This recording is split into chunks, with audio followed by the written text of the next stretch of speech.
broadcast network, AFTERBUZZ TV. Over 20 million weekly downloads in over 150 countries, and your number one source for after-show entertainment.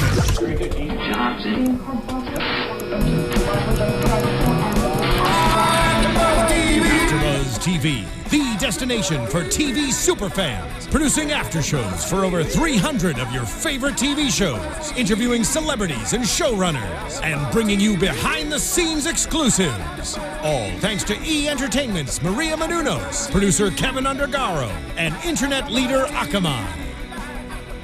Now, let the buzz begin! Welcome back, AfterBuzzers. We are here doing Salem AfterBuzz TV After Show. We are doing episode 11, On Earth as in Hell. Not in heaven, as in hell. I'm your host, Marisa Serafini. Joining me, I have... Hey guys, Bobby DeMuro as always. Yes, welcome back, Bobby. Welcome back, everybody who's listening. Thank you all for commenting, rating, all the fun stuff. Let's get into this episode. Seriously. What were your overall thoughts? Did you like this episode? Do you like the direction it's now heading into? Yeah, I like it better than last one. Let's be honest. Because stuff's starting to happen. I really like the start with Mary in the stocks.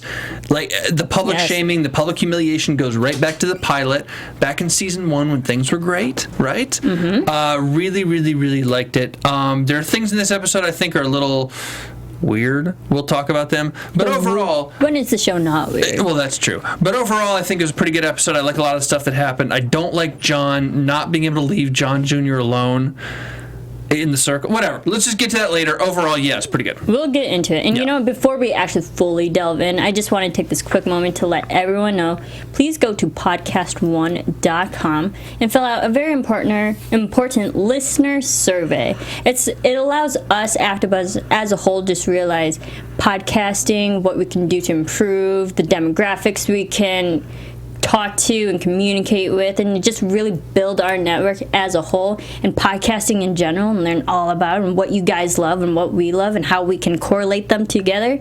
So go there, quick 3-minute survey. I've done it. It's fun, and it helps us out here at AfterBuzz. So you said bad things about me, right?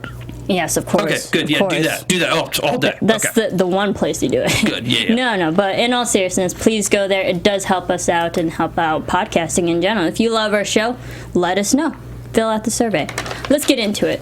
Mary, she starts in the stocks / pillory. We'll call it stocks, right? Yeah. The wooden thing locked up. What did you think of this? Do you think it's very deserved of what she went through? No, it's not deserved at all. I mean, they're all screwing around. Like what Isaac said when he has that scene where he confronts them with dead Dolly. By the way, welcome back, Sammy Henready. She was right. She was there. Still dead. In spirit. No, in physical. But you know what I'm saying? Like she was dead. There in she's not real. It's not a mortal human thing anymore. Yeah. Was that really her, or was it, do you think there was CGI with a dummy body and makeup?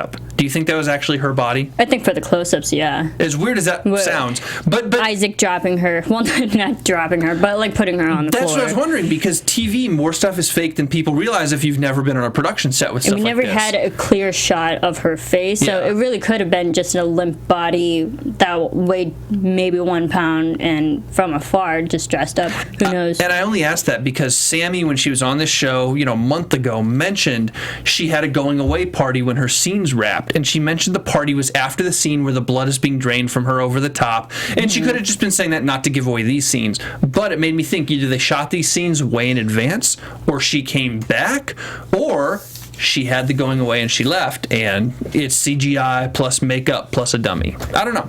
Is it important? No, obviously but just something I was thinking about, and who knows. What did we think of Isaac's scene? He got his moment. I love seeing Isaac and Mary. I like seeing Mary the mortal more than Mary the witch. So Mary the one in the stocks, Mary the one who has to deal with Hawthorne. I like her a lot better than Witch Mary, as weird as that sounds. Why do you think that is? Because she's more stripped down and vulnerable? vulnerable. Yeah, and I think the supernatural has gone so far out in this show in a lot of cases that I just kind of almost gloss over a little bit. I'm like, not again. Not another overwrought, overdramatic conversation between Mary and von Marburg or whatever. Yeah. And so regular mortal Mary, I mean, she'll never be immortal, but Mary in mortal situations, I'm like, hey, stocks, the public humiliation, even when von Marburg came to the stocks and was talking to her and Isaac, I was like, okay, these scenes are moving something along. And then Isaac's awesome. We like Isaac. We feel bad for him. He stood up for himself today, though. Good. And it's very good. Do you think that's a redeemable moment for his character enough to say bye to Isaac? You mean that he'll die next week? Like, is that his final last hurrah before That's a good point. His character is over and done with? That's a good point. I hope not. But that would be a good swan song for him. That's a good point. It would be. Yeah.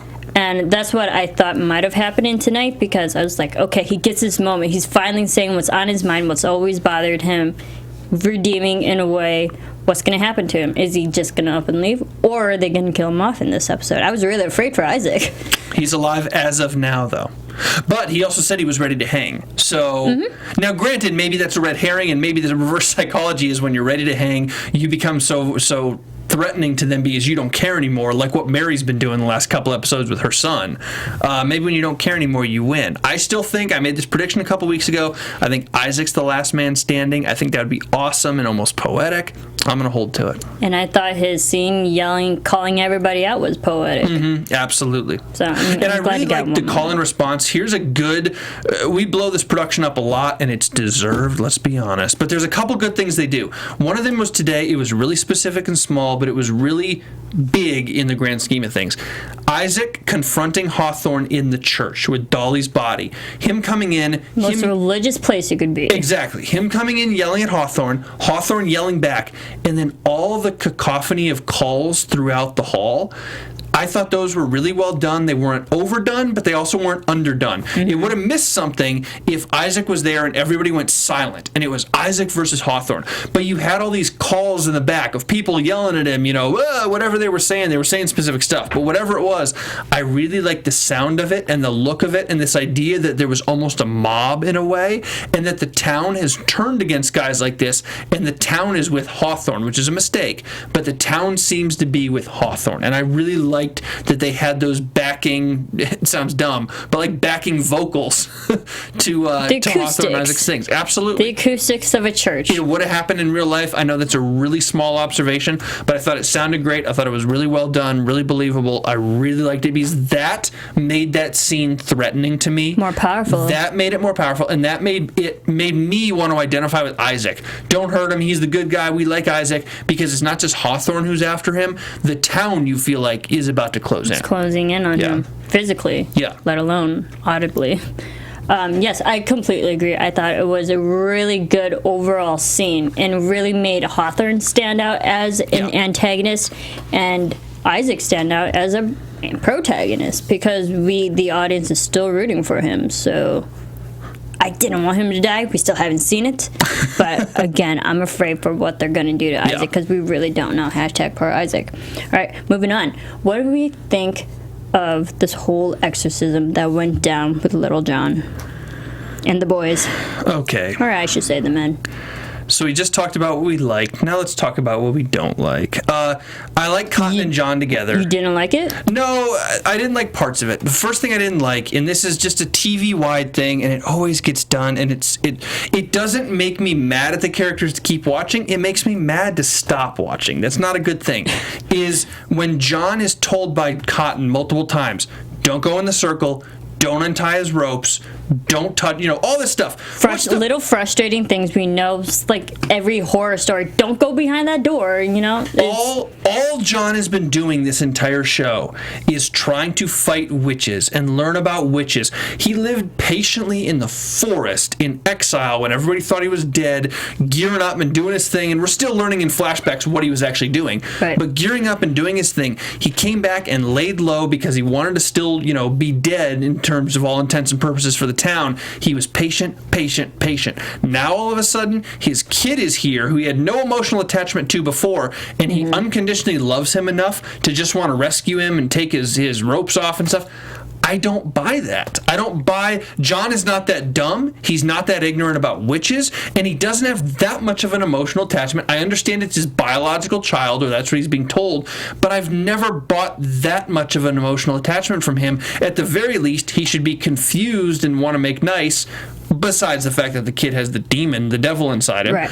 But it's like, John, you're smarter than this. There's no need, and it doesn't make sense to have John immediately try to untie his rope, try to go in the circle. It doesn't make any sense to me. I agree. And maybe to be a devil's advocate, not just the fact that, yes, John Alden is the father, and we didn't get a lot of interaction between the two, because he just found out, like last episode or 2 episodes ago, now I'm losing track, that yes, this little boy is now his biological son. We didn't get that enough interaction to get to that level, like, oh, I should feel for him. But for him as a character in general, having killed a lot of people in his past, maybe it's to the point where this is affecting a kid, just a kid. Remove the fact that little John is his son. Maybe it's just him in his conscience saying, this is a kid who's in trouble, who needs my help. I guess. I mean, I think that's a stretch. This is a soldier, a warrior, a decorated, veteran of war. This is a guy who's seen some crap and done some crap, and I understand the kid thing, and I'm not saying he's heartless, because he's certainly not, because he's our leading man, right? So he can't be heartless. We don't want that. But I just don't, it's just, he's smarter than that tactically. He wouldn't say, hey, this kid is possessed, we need to exorcise this kid. Oh, his ropes are burning a little bit. Well, let's take them off. Let's loosen them, which would lead down a path. Well, what do we think of Cotton in this scene? Cotton was the strong person. Good. Because Cotton understands. He was the strong, solid, most consistent throughout this whole thing. Cotton's been studying witches for 2 seasons. Yep. Cotton knows better than anybody, better than John, and John knows a lot. Cotton knows better than anybody, so he came in at the right time. I'm glad that we averted that stupidity with the ropes coming off. I'm glad Cotton caught him just in time. Only dramatic, to have, you have to have that dramatic moment. But that sort of stuff is just cheap and stupid to me, because it's not John's character arc. That's not who John is. He's not the guy who does something like that. He's the guy who, when Von Marburg tries to appeal to his emotions with kissing him, he's like, nah, I'm cool. No thanks. I'm after something else. Good. He can reject her. He can reject physical advances, whatever else, lust, whatever else you want to talk about. And those emotions don't get played on. But then immediately this child that he's just been told is his and has no idea and has no relationship, he's like, oh my God, the ropes of the devil child are burning his wrist. We got to get him off. It's like, that's not John. That's not the little John. It doesn't make sense. Yeah, that's not the real little John. It just doesn't make sense. I just think something like that to me is so glaring. It was out of character. Aside from the exorcism, and the exorcism I'm okay with. It got a little weird, but I mean, like, it did get, but that's the point with exorcism. The definition of an exorcism is it has to get weird. Right. So, how do you think they handled this, executed this exorcism compared to all the movies and televisions that we've seen in the past with lots of exorcisms? What do you think? Did Salem do a good job? Well, first off, executing this? I don't think it worked. They didn't get all the way through it. No, they got most of it out. Yeah, but you got to do it all. It's still there. Yeah. So it wasn't fully effective, but effective enough to make Little John more lucid. Or just stop it at the time. Or get back to he's more aware of what happened. And maybe they understand the powers within him when he turns this way. The weird thing about the exorcism was the way that they finished it was John Sr. throws John Jr. against the wall or whatever he hit. Well, you got to knock him out. You got to stop him. Yeah, I guess you knock out the physical body is the point, but it's like, why would the devil stop if the body it's in is just thrown against a wall? You'd have to kill the child to have the devil stop, right? Probably. Maybe I'm reading too much into it. If it's supernatural, unconsciousness wouldn't connect in the same way. Maybe I'm wrong. I think it showed the audience it got to the point where older John still has the upper hand over this. And because there was the quick moment where little John was choking older John, thinking oh no, little John's going to win. But it shows that the little John can still be controlled. Mm-hmm. Despite how crazy and how possessed he is by the devil, that the older John, still has the upper hand and has control. Okay. And will win in the end. I don't know if I'd go that far, but we'll save that for predictions. We'll win in the end. I'll say that. But I will say physically and visually how they edited it and all the different angles of the camera, I loved. Yeah, I thought it was... That was fantastic. The thing about the exorcism, it's one thing to have that weird supernatural witch sex with Wainwright, which totally jumped the shark with the stars. That was ridiculous. I did love how they tied it back to Mary. Where did Wainwright's body go? I was like, you're responsible for him. But it was totally... Put you in the stocks. That sex scene a couple episodes ago jumped the shark, and I think we all kind of agreed on that. Over and over again. This, with an exorcism... It's not carte blanche to do whatever you want, but just short of whatever is cool, because it's a freaking exorcism. Yeah. You can do a lot of stuff. And so what they did, I was like, okay, I'll buy that. I'll take it. Yeah, the flies. His head going back and forth, the flies black pitch, all the negative connotations you could throw in with the devil. We just needed crows flying around. I think we got that, maybe. Yeah, like stereotypical, sure, but I mean, I thought it was okay. We got the point. Yeah. He's being influenced by the devil. I just visually edited how they did it. Production standpoint was pretty awesome. Yeah. All right. Yes, going back to Cotton, he was amazing. Cotton now knows that Mary is a witch. Yeah. Are you surprised? This is what bothered me during all this exorcism going down, was now John literally took 3 minutes of the audience time rehashing information that the audience already knows. And I'm like, all right, you're stopping the story. We were finally progressing, we're finally going somewhere, but you're literally repeating itself again and again. We know. They could. This is a moment they could easily did like a jump cut to the end of the scene, be like, all right, Cotton knows. Yeah, they could have. And I would have been fine with that. And you're absolutely right, but I also like that John explained it to Cotton word for word, so there is no question. We can never go back in 2 episodes in some weird thing and have Cotton do some weird thing and be like, I didn't know what was going on. Mary's a witch, what are you talking about? Because he is going to have that realization with Anne very shortly, because he doesn't know. And that scene's going to be even longer. And that's going to be a hell of a thing, and I'm looking forward to it because we like Cotton and Anne, and I cannot wait to see how this thing crashes and burns as much as I love them together. But at least with Mary, the exposition from me between John and Cotton was, that's it, it's finished, everybody knows, it's on the table, boom, let's go. Now, finally, this show started in April of last year. 15, 16 months later, let's finally finish the damn grand rite. Okay, yes, I completely agree.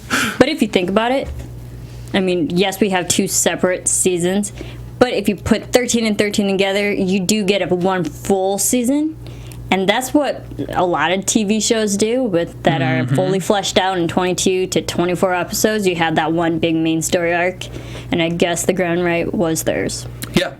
So, about time, wrap it up. This show, we'll talk about it later with ratings, because they're Yes, I do have ratings. This show would have worked very well as a mini-series. This is true of a lot of TV shows. I don't know if we've talked about it on this after show before. It's true of a lot of television shows, if we're being honest, but this show would have worked well as like an 8 or 10 episode mini-series. Like think True Detective, something that's going to start and going to stop, and then the next season of True Detective is a different story, but that's a different thing. Higher quality budget too. But yeah, it's a little bit different than this. But that idea that you have one storyline, it's going to start, and you already know when it's going to end, regardless of how well or poorly it does, so it doesn't drag out. You don't get this whole thing where you take, like we have with the Grand Rite, you take it through the first season, then you take it through the second, now maybe you take it through the third. Hopefully not. Whatever's going on with that, it should have been a miniseries, and then in a miniseries, if it's 8 episodes, then you can go crazy. Then you can start having fun. Kill characters like crazy because there's only 2 episodes left, you know? And the great with short episodes, to go off for you, is that the story will be constantly progressing. Yeah. You will always get somewhere because they're in a time crunch to move the story along, and that's why miniseries work. Yeah, too many holding patterns here. It keeps the audience's attention because audience attention span is so limited now, which is really sad,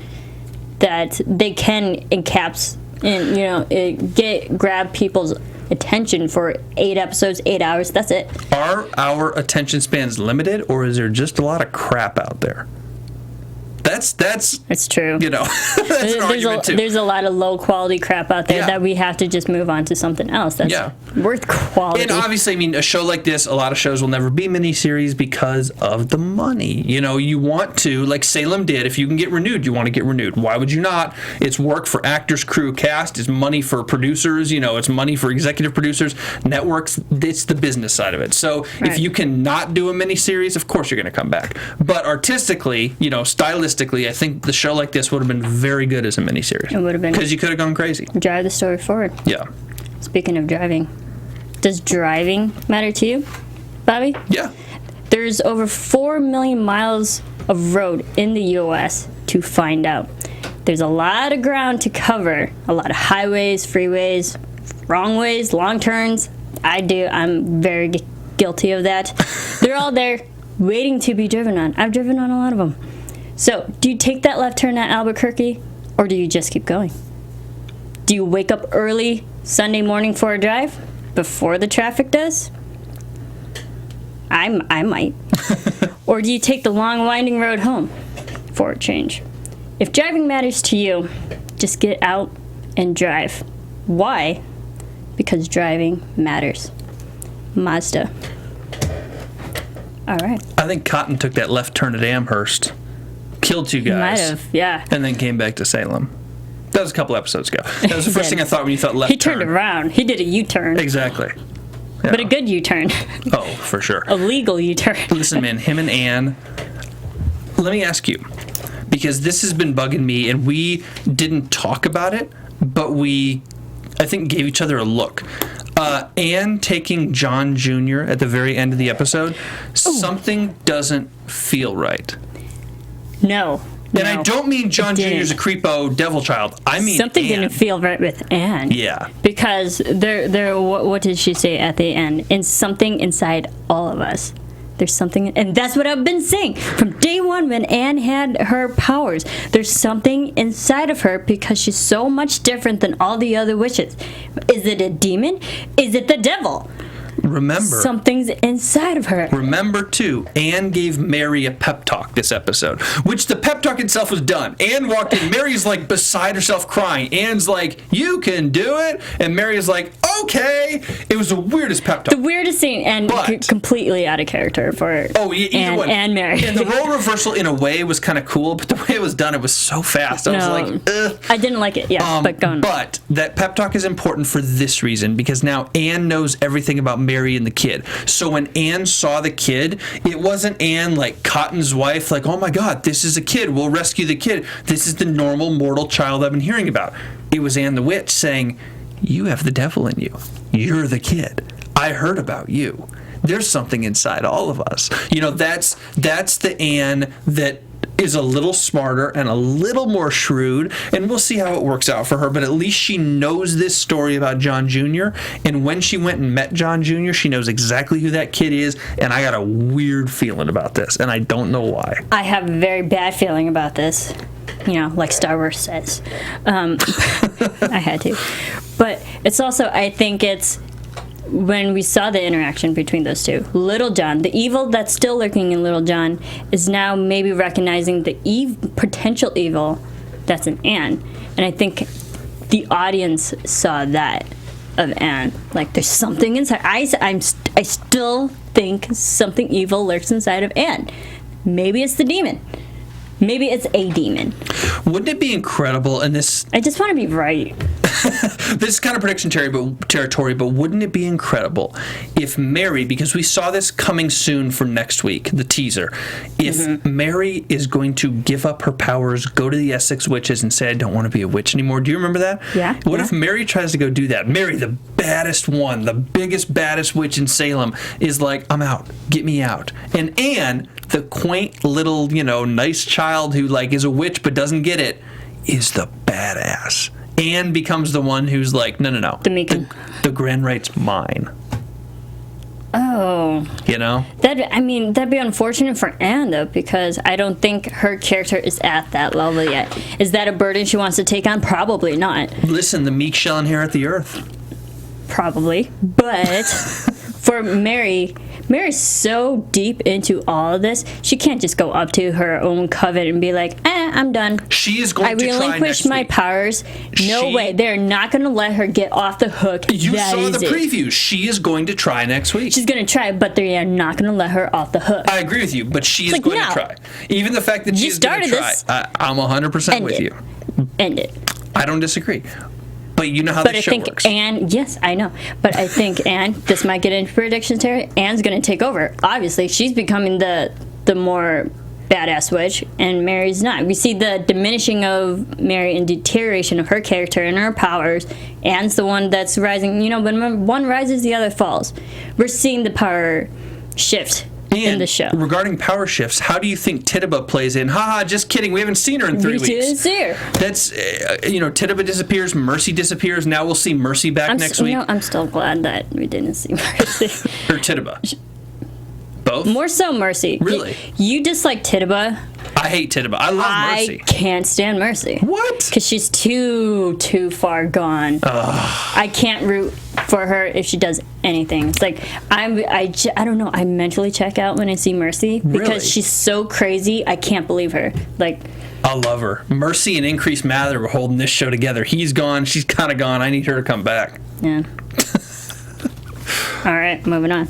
Last thing, maybe, I guess, last big one probably is the von Marburg and Sebastian. Sebastian played a big role in this. Now I think the audience is now realizing why Sebastian's so bitter, especially towards Little John, considering, yes, he was the one who was supposed to be the original sacrifice. That never happened. Sebastian has a really punchable face, which is perfect for the character he's playing. You just want to punch him every time you see him. He's such a jerk. He's kind of like Hawthorne, but not as much of like an over-the-top jerk who you just want to die for revenge. Sebastian's like, ooh, I want to punch you in the face. I hate you so much. And he also seems a little harmless, which is, I think, why I think that, but he's not. We know he's not harmless. We know he's full of information, and that's what makes him powerful. Knowledge is power.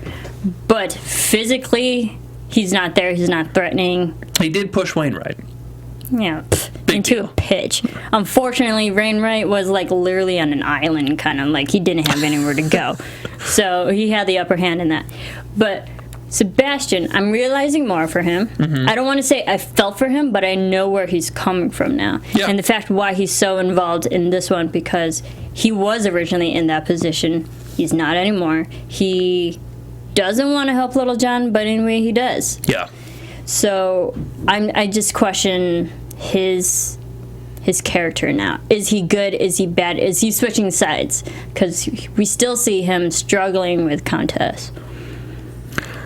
I don't really have any thoughts on him either way. I can't read him well enough to know. Exactly, that's my point. I can't read him. He's weird, and that's the point. We shouldn't be able to read him, I think, at this point. It's tough to predict stuff. But maybe that's good, that he's such a mystery we don't know. Yeah, I'm not saying that's a bad thing. I just don't really have thoughts about him either way. I don't like him. I'm not supposed to like him. I don't think we're supposed to like him. He's obviously against Mary. Maybe that will change, though. We'll see. Okay, what do we think of Countess in tonight's episode? Still kissing people, which I think I'm realizing why she's kissing people. It's the only way she can track people and where they've been. Oh, yeah, of course. Yeah, the memories. That's what she all gets. tracking memories. So we see that I think visually, maybe I'm just slow. This was my personal thing. Maybe I was just slow to realize that fact. Well, because with the editing tonight, it's like every time she was kissing, we were getting flashbacks of people's past. And I'm like, okay, now I get why she does. She just kisses people willy-nilly, but it's to track where they've been, where they're heading to. Yeah, the Indian woman that she kissed and then snapped her neck and killed her dad or whoever that was, husband, whatever it was. Countess von Marburg had the quote of the day tonight, talking to Sebastian, and Sebastian was saying how much he likes Mary and is into Mary. Countess says, quote, "Do not fixate. It shows a damnable lack of imagination." That's a good quote. That's a good quote for all of you out there. I like it. Do not fixate. It shows a damnable lack of imagination. But someone photoshopped that. Yeah, seriously. That's our quote of the week. But obviously, that also reflects how threatened von Marburg is by Mary. And vice versa, we know Mary is too. But when Sebastian keeps talking about Mary and is interested in Mary, you know von Marburg is like, let's put the brakes on that. You know, I can't have you two doing whatever around each other because I can't risk an alliance, especially as we've learned later, Sebastian feels so abandoned by von Marburg and so unloved. And that's where the difference lies between Countess and Mary in this whole grand rite, that Mary actually unconditionally loves her son, whereas Countess didn't love Sebastian. I'm still having trouble believing it, but I'm having trouble believing it too. That's what we're getting told, so we got to take it. But the fact that they're relaying that there is an actual mother to son unconditional love that one parent should have towards their child, that makes it all the more emotional, more deep and real. And why Mary's so conflicted with this grand rite compared to why Countess is just a straight up sociopath and willing to kill her own son for the grand rite. Yeah. And that's the difference. And who do you think would win out of all that? I still don't know. I still don't have a feel. I don't understand how the grand rite is going to go down. I think next week, well, maybe not. I hope next week shows us a lot with this thing. I hope something huge happens next week. I guess we'll see. All right. One more thing. Yes. Why do you think they constantly tolled the bells? Usually you toll bells during mourning and death. Tolling the bells in which there was scene? The very beginning, when Mary's in the stocks, you hear the bells tolling. Do you think it was because they were supposed to kill Mary, but then she got released? I don't think so. By Countess. I think it was just... But there was a lot of bell tolling in tonight's episode. I guess my initial reaction is the simplest, and this might sound dumb, but, you know, we're talking about me here. I think it was just to announce to people, come out onto the town square. Okay. You know? It was like a fire alarm. It's like, look, something is happening in our town. I didn't read them metaphorically. Maybe they are, for sure. I mean, there are obviously reasons you would use them, and that's a good point. But I didn't even notice them, first off. So I'm trying to rack my brain and be like, oh, the bells. And now I'm just looking at the most logical perspective, and I'm like, oh, they just wanted people to come out and throw lettuce at Mary's face. That's normal. I think that just throws me off, because I personally grew up literally 2 blocks away from our town church, and every time I heard the bells toll, I immediately associated it with mourning and death. Well, that sounds like a personal problem. Yeah, but that's how I grew up. So, all right. No, you're perfect for the show. I had to ask, and also we did get there's a lot of references back to Catholicism, back to the Old Testament. We had the whole Sebastian talking about Abraham and Isaac, and then the whole exorcism itself. Yeah, let's be honest about that. You can't even say the word heaven. Yeah. Very religious, and back then, you know, exorcism, to perform a proper exorcism, you have to get the proper authority and permission from the church, from the Vatican. So they're not performing a proper exorcism? No, they're just performing it in... They're performing a backwoods exorcism, and I don't know if it's going to work, and the first try didn't. And you got to remember, back then in the 1600s, we were still in a way connected to Britain, but not. So this is when America itself is just trying to find their independence, already separating themselves from the church, from the state. Mm-hmm. The Anglican Church. But the Anglican Church. So there's just a lot of social things conflicting with the show as well that it forces me to realize what's going on during that time. I thought it was interesting. All right, I do have a little bit of news and gossip. AFTERBUZZ TV News. So we keep mentioning ratings and whatnot, but in questioning if there's going to be a season 3, you and I both unfortunately don't think there is. But looking at the numbers, viewership of this show, it's fairly low. I mean, remember, it ain't good. It is on WGN. It's a smaller network, smaller cable network. But last week's episode, Till Death Do Us Part, there was only 0.28 out of a million, so only 280,000 viewers watched this show. Whew. That's very low, and unfortunately, from this whole season, and we started with Cry Havoc, the premiere of the season, with 0.51, so 500,000. So we went from 510,000 to 280,000. It's unfortunately slowly decreasing every week. Going off these numbers, do you think there will be a season 3? I was thinking about this. First off, we got a comment on YouTube that we shouldn't start rumors. We're not starting rumors. We're speculating this. No, we're speculating. And we made that very clear last time we talked about this. This is not a rumor. There's 2 things that I think are important to think here. A, the numbers are not good. Nope. But you have to put those in context with the network. WGN does not do scripted shows. They do this and they do Manhattan, which you and I recap and is awesome. I'm excited God, for it. I hope Manhattan doesn't I'm so excited I hope for Manhattan does not take a season 2 left turn because, oh my God, that show is phenomenal. Because they only do 2 scripted series, they can either do one of 2 things. They can say, you know what, we tried it with the scripted series, let's go back to running reruns of Friends or whatever else they do in syndication.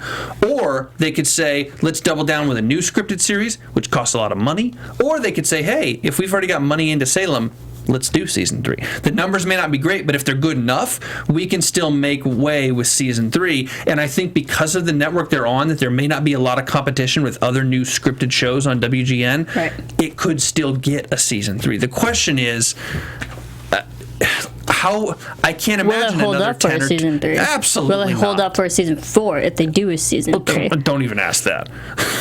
I have to. Absolutely not. I think because we're all thinking of it. There's just not enough of a storyline. Something would have to drastically change. You'd have to totally take a left turn, and then you're really taking a risk because if the left turn doesn't work, forget it. You know. Yeah, might call it quits.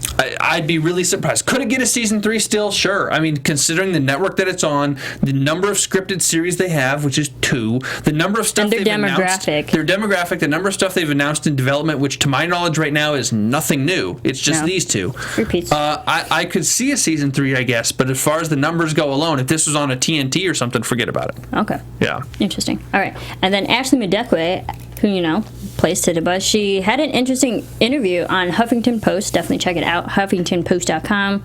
Look up Ashley Medekwe. She says she finds it very difficult to get the chance to play lead roles of women in color. Okay. Which I agree. In Hollywood, as a whole, I feel like a lot of women have said that recently. Yeah. But she says during a Q&A that I can't, and I quote, "I can't tell you how many times I've read a script and I'm the sidekick or the friend, or where I think I'm going to have a great part and I end up just being the sidekick." Sounds like Salem. I think that's true. And she says, "I think I'm lucky in Salem. I have great stuff to do, but even then, I will challenge the writers and say, listen, it's been 2 episodes and I've just been holding a candle next to Mary." Which is very true. Because we keep saying that her character, Tituba, is just there as the person who stops Mary. Mary is still the protagonist, not Tituba. It's tough, though, because I hear what she's saying. In a normal show, in a time period today or something, she'd have a legitimate complaint to say, wait a second. Mm-hmm. She has to remember the time period. In this time period, Tituba was a slave in real life. Tituba was a real person. She was a servant. She was a slave. So... She knew the role she was going up for. Yeah, that's the one thing. And I guess you could say, well, in the supernatural realm, Tituba could have taken on a bigger role for sure. We haven't seen Tituba, the supernatural witch, in 3 episodes or whatever. That's a legit gripe. But holding a candle next to Mary, I'm hearing that and I'm like, well, yeah, but the slave portion of Tituba, even in this show in Salem, that's what you would have done. Supernatural portion, we can debate that. I don't care for Ashley Medekwe's portrayal in this thing. Apart from this, I just don't care for the character of Tituba. So yeah, but to bring it back to present time now, being 2015, she says TV is conquering diversity more in film than also television. And she said television's all about trends. Because a few years ago, vampires were a big trend. Mm-hmm. Good Lord.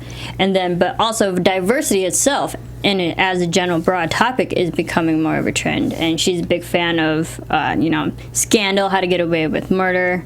The shows that strongly portray black females or African American females, and that's, put them on a platform and be strong leads. And that's what she is really excited for, that there are bigger, better roles now available to her that she's trying to, just encourage in ways. Hey, listen, man, I'm all for it. Anytime you can take, white men who have had it really good, and this is coming from a white guy, anytime you can take white men who've had it really good for a long time in every realm and give them a little bit of competition on roles and characters and this sort of stuff, do it. Yeah. It's never a bad thing. Yeah, and she said these characters, they are real women, portraying as real. Of course, a lot of that is Shonda Rhimes, who's kind of in a class by herself. Love Shonda. Let's see that from some other writers, producers. Let's see how that works with people not named Shonda Rhimes, because she's done this. She's sort of carried the water on this for a long long time. But she's saying diversity is selling as a trend, but it's allowing more opportunities for her and other women who are ethnically diverse like her. So good for her, though. It's a very interesting article. Again, that's HuffingtonPost.com. Check it out. All right, let's get to predictions. Absolutely. And now, your AfterBuzz TV predictions. Bobby. Oh, God. Every time. Okay, well, we know Mercy comes back next week based on the previews. I'm going to say... What is she going to add? Is she going to be the crazy one that takes over the ground, right? We saw Titubov very quickly in those previews, too. So she'll be coming back next week on some level. It's all coming to a head.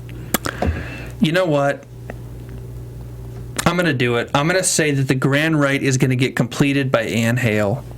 That she's going to sell her soul. I mean, she already has, but she's going to sell down the way. That Mary is going to try to get out of this. And you know what? It's too good. Because I'm frustrated with this show, I'm going to say Marisa. I think Mary will get out of being a witch next week, as freaking ridiculous as that sounds. I think the only way she can get out of being a witch is they straight up kill her. They're not going to let her leave like that. True Be love, like, man. okay, Her and John I resign from being love. a witch. Consider this my resignation. I'm giving you literally 2 weeks' notice because in 2 weeks the show will be over. She's going to sign an NDA, and she's going to go along. I'm surprised she hasn't already signed an NDA. As a witch. As a witch. Scroll with blood. Rip it up. Oh, I don't know. I'm going to say that. I say Anne Hale completes the grand rite, and as I don't want this to happen, but I'm going to predict it. Mary, in some way, gets out of the Essex witch clan. How? My question is just how. Maybe if that does happen, I would love to see how they execute that. I would too. I want to see if they have I think just so far into it, the Essex witch, we know they are a strong coven. They're not going to let her just walk away. I agree with you, but I'm just saying. Something has to go down. Would she trade in someone else's soul? Or we need X, Y, and Z people. In order to leave, you have to give us these people. Interesting. Like a trade-off. Yeah. Give us your son. I know that's not a popular prediction. I don't want it to happen. I'm just saying I have a feeling next week the wheels are going to be put in motion. If Anne were to finish the ground right, what do you think that would do with Cotton? Because Cotton now finds out. For sure. In the preview, we see Cotton finding out using the mask. And I think this is why we do it, because we have two parallel love stories that have gone on at different times. Anne and John, or Mary and John, the original, the best one, we liked them together early on. They were forbidden love. We wanted them to get together. Anne and Cotton, we love them. It's not normal. It's weird. It never should have worked from the start. She put a damn spell on him. I think that when Anne completes the grand rite and when Mary gets out of it, we lose this cute Anne and Cotton thing that we like, that's weird, but we like it. We lose that. She's going to go batshit crazy. But we get the regular major love story, and Anne and Mary and John happily ever after, as happily as they can be considering what's been going on. And maybe John Jr.'s thrown in and they ride off into the sunset and Cotton starts drinking again and Gloriana returns and Anne goes and the grand rite and the world ends. So you're saying if there was to be one happy ending, it would be Mary, John, and Little John. I think so.